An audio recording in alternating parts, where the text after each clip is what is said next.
Oi pessoal, semana passada a gente finalizou a análise da primeira temporada da série Dirty John e hoje a gente vai iniciar a análise da segunda temporada da série. A segunda temporada ela trata sobre a história real de Betty Broderick. O caso dela ficou conhecido como o caso mais famoso de divórcio nos Estados Unidos, Broderick versus Broderick. E hoje a gente vai falar sobre os efeitos da revelia no processo de divórcio, bem como a ferida da injustiça sofrida pela Betty.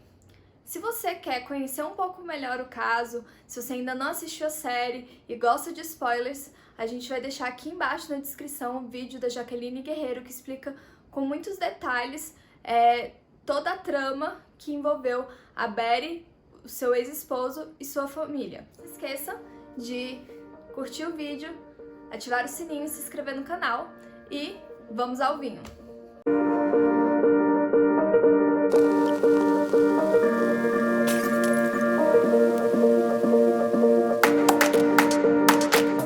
O Sr. Broderick foi baixo em sugerir que o divórcio começou no dia em que nos casamos. Então eu também argumentarei isso. Eu queria um marido e uma família. Dan precisava de uma esposa que o esperasse, fizesse sexo com ele, cuidasse da casa e da família dele, enquanto ele trabalhava. Éramos sócios iguais, até ficarmos ricos, quando Dan passou a considerar seus ganhos como se apenas seus fossem. Acho que fui muito generosa em deixar o Sr. Broderick calcular o valor de tudo. Temos tanto dinheiro, muito mais que o necessário para manter ele, sua nova família e a nossa família felizes. Eu espero que Vossa Excelência se lembre que o talento divino do Sr. Broderick foram aperfeiçoados pelos seus 2 diplomas, que sacrificando muito de minha juventude, eu ajudei a pagar. Então, gente, essa semana e na próxima a gente vai tratar com vocês da segunda temporada da série Dirty John. Essa segunda temporada, ela conta uma outra história, né? Ela encerra a história do John e conta agora a série da Betty Broderick, que foi o divórcio mais famoso do mundo. Você conhecia essa história, Mina? Não conhecia e fiquei muito surpresa vendo a série com raiva em vários momentos. Foi um misto de emoções. Eu também. Eu acho assim, por exemplo, eu me coloquei muito no lugar dela, né? Nesse sentimento que ela tem de justiça, como a gente pôde ver nesse trecho que eu li. E assim, nossa, como... Eu me coloquei no lugar dela nesse sentido, tipo, como ela se doou durante o casamento inteiro e na hora que eles estavam na melhor fase da vida, de repente acaba. Não que justifique as atitudes dela, né, até o final, mas é compreensível. E isso, Amanda, inclusive justifica um pouco o senso de justiça que ela tem, né? Porque é o que você falou, ela se doou durante toda a vida pro John, né? E aí acontece tudo, ele acaba traindo ela, né? Então, tudo que a gente vê na série. E aí a ferida da injustiça dela é acionada, né? Mini, eu não sei como funciona, mas essa ferida, as feridas que a gente tem, a gente já tem uma predisposição, a gente nasce com uma predisposição e ao longo da vida elas afloram ou não? Não tem nada a ver. No decorrer da vida, à medida que vai acontecendo, então, surgem feridas. Essas feridas, normalmente elas surgem na infância.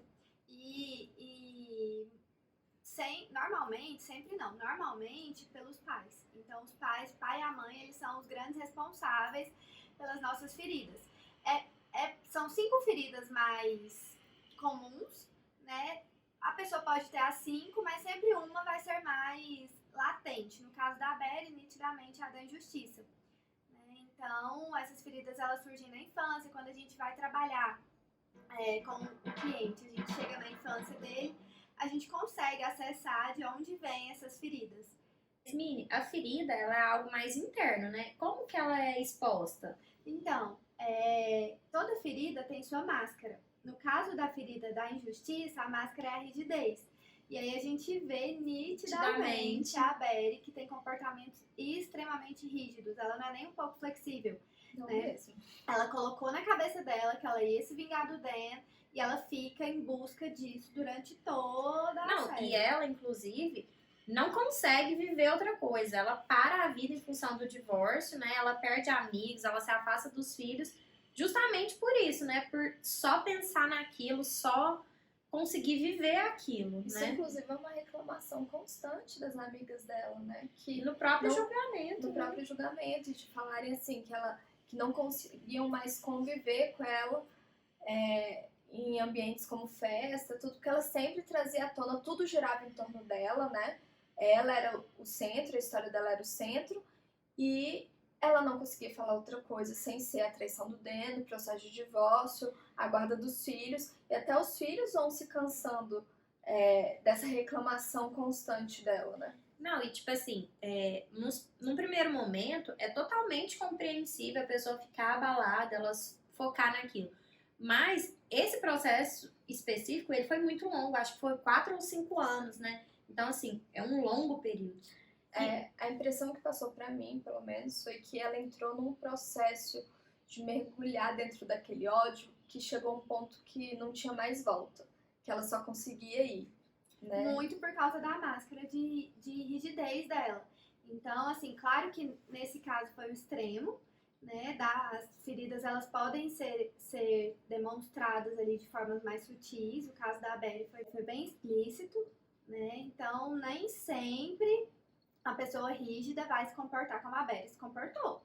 Entendeu? Esse é um caso extremo, mas que fica bom pra gente ilustrar essa questão das feridas. E ele é extremo, tanto psicologicamente falando, tanto juridicamente falando, né? Porque foi um processo muito longo, muito litigioso, né? Seja até um exemplo do que a gente deve evitar durante os processos de divórcio. Exatamente. O que a gente busca evitar na nossa própria atuação enquanto advogados, né? Porque, assim, ela se envolve muito emocionalmente com isso, com o processo. Ela, inclusive, nega a assistência dos Eu até advogados. fiquei em dúvida quando eu assisti, né? Pode a pessoa se defender autorrepresentar. nesse caso de divórcio? Aqui no Brasil, necessariamente tem que ter uma defesa técnica. Então, necessariamente tem que ter um advogado. Se ela fosse advogada, ela até poderia. Mas como ela não é, aqui no Brasil não seria possível essa autodefesa, não. Mas a gente vê até o Dan, por mais que ele ajude ali na formulação das teses, tudo, ele tem um advogado para defendê-lo. Ele, enquanto advogado, decide não se autorrepresentar, embora ele ajude ali na formulação das Porque teses. é muito complicado. Quando se autorrepresenta, a pessoa se envolve emocionalmente e não consegue fazer uma defesa efetiva. Que foi o caso da Abby. Ela ficou tão focada ali em arranjar desculpa, em justificar, em arranjar um culpado, que ela se esqueceu do que realmente era importante. Ela leva até um pito do juiz, né, falando que É. ela não se discutia culpa dentro do processo de divórcio, que era para ela parar de falar sobre a traição do Dan. Incluso nesse caso, que além dela não conseguir fazer uma defesa efetiva, no início dois advogados abandonaram o caso dela, né? Muito porque ela era uma pessoa muito difícil, muito inflexível, teve uma questão dos honorários que ela não queria pagar, né? No caso da Abby, tem um plus a mais, porque além dessa defesa insuficiente, ela teve problema com 2 advogados, né? Muito pela inflexibilidade dela, né? Ela não conseguia lidar. Até a segunda advogada que representou ela falava assim, mas você vai me atender?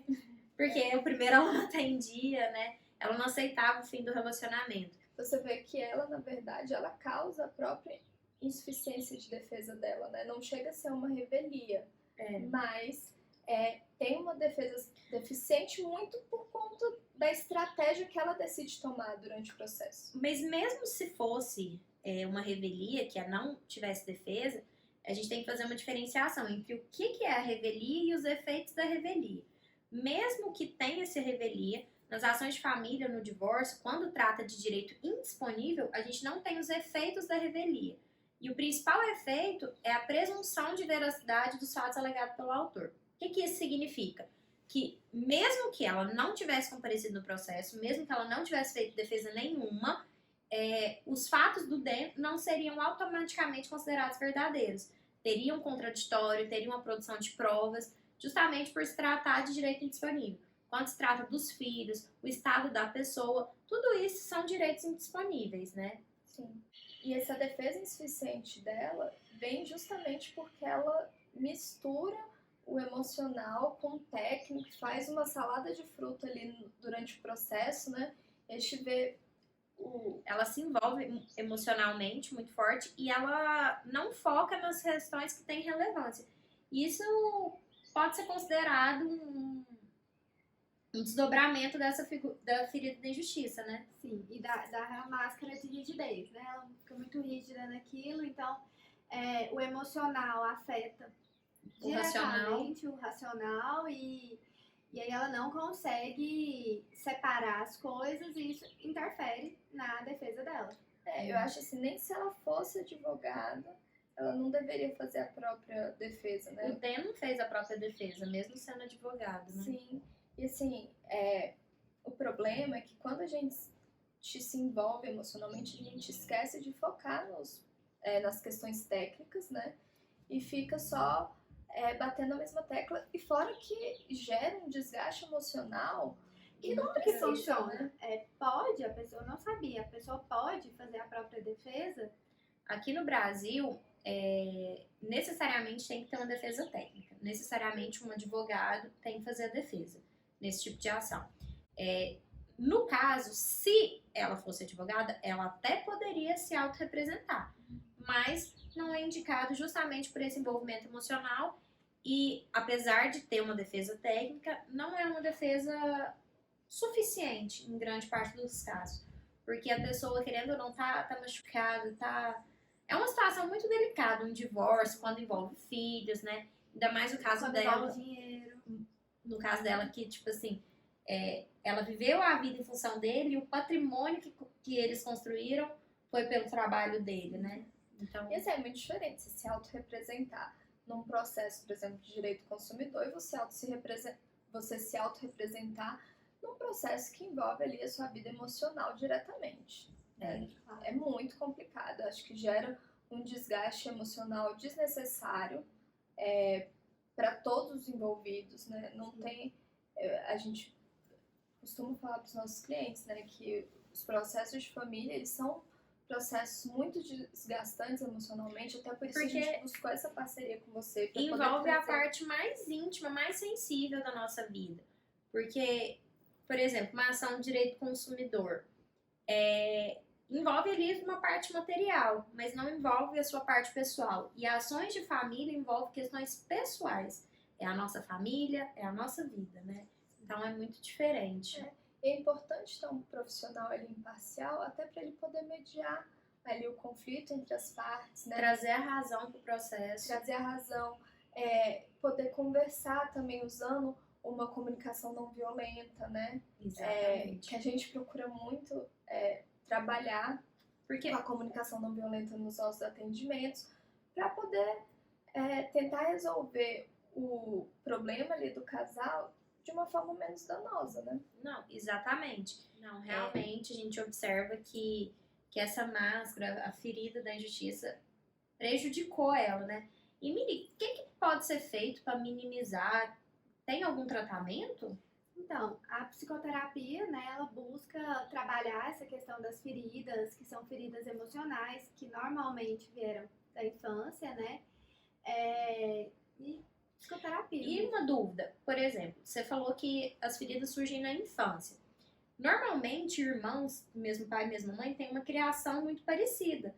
É normal dois irmãos que tiveram a mesma criação terem a mesma ferida, ou eles podem desenvolver feridas diferentes? Podem desenvolver feridas diferentes, porque aí vai muito da pessoa, da relação. Por mais que a criação seja parecida, a relação é diferente. Tem as personalidades, né? Sim. Eu vejo meus irmãos, eu tenho 2 irmãos, a gente tem nada a ver um com o outro. Eu São 3 também, pessoas totalmente diferentes. eu também sou completamente diferente Eu da minha também irmã. sou completamente diferente do meu irmão, então vai muito da relação. Né? As feridas, elas são construídas ali na infância por meio da relação. Também do que está acontecendo ali naquele momento, né? Cada um vai vir em um momento e ter essa história. E, inclusive, às vezes nem precisa ter uma diferença de idade, né? Gêmeos, a gente Tem vê personalidades personalidades totalmente diferentes, né? Mas todo mundo tem essas feridas? Sim, talvez não tão latente. latente, Mas sim, tem. E é possível uma pessoa ter as 5 feridas, como eu falei, como pode ter uma, Quais são as 5? duas. A ferida da humilhação, da rejeição, do abandono, da injustiça e da traição. Qual será que eu tenho? Tô com essa Tô pensando aqui. Então, vamos contratar bons advogados, vamos fazer uma terapia, que a nossa vida vai ser muito mais leve e muito mais tranquila, né? Gente, espero que vocês tenham gostado. Semana que vem tem o segundo vídeo dessa série, desse divórcio tão famoso e tão doído, né? Espero que vocês tenham gostado. Beijo, beijo. Tchau!